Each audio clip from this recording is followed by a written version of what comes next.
আচ্ছা, তোমরাও কি আমার মতো পড়তে পড়তে হুট করে পৃষ্ঠা হারিয়ে ফেলো? আমার কিন্তু এটা প্রায়ই হয়। অন্য মানুষ হয়ে বইটা বন্ধ করে ফেলি আর মনে করতে পারি না কত নম্বর পৃষ্ঠা পড়ছিলাম। আর এরকম ভাবে তো পড়ার মুডই নষ্ট হয়ে যায়। তাই আমি ভাবলাম যে আমার পড়াটাকে মার্ক করার জন্য আজকে আমি বানাবো বুকমার্ক, যেন নেক্সটে আর এই ভুলটা না হয়। কিছুদিন আগে এই বুকমার্কটা পিন্টারেস্টে ভাইরাল হয়েছিল।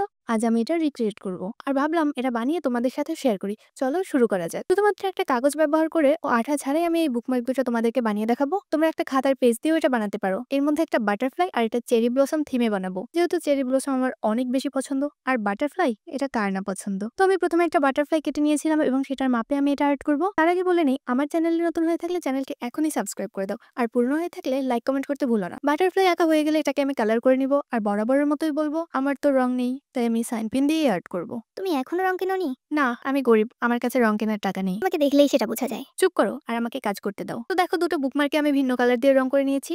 এবার বুকমার্ক দুটোকে কেটে নিয়ে এটা বুকমার্কের শেপ অনুযায়ী ভাঁজ করে নিব। তো দেখো আমাদের বুকমার্ক রেডি। বাহ! এটা তো আমার বইয়ের লুকটাই চেঞ্জ করে দিয়েছে। এভাবে তোমরাও খুব সহজেই একটা খাতার পেজ দিয়ে এটা বানিয়ে ফেলতে পারো। তো তাড়াতাড়ি বানিয়ে ফেলো। আর বানিয়ে আমার কমিউনিটিতে পোস্ট করতে ভুলো না কিন্তু। আমি সবার ক্রিয়েটিভিটি দেখতে চাই। নেক্সট এ কি বানানো দেখতে চাও কমেন্ট করে জানিয়ে দাও। দেখা হচ্ছে নেক্সট ভিডিওতে। টাটা।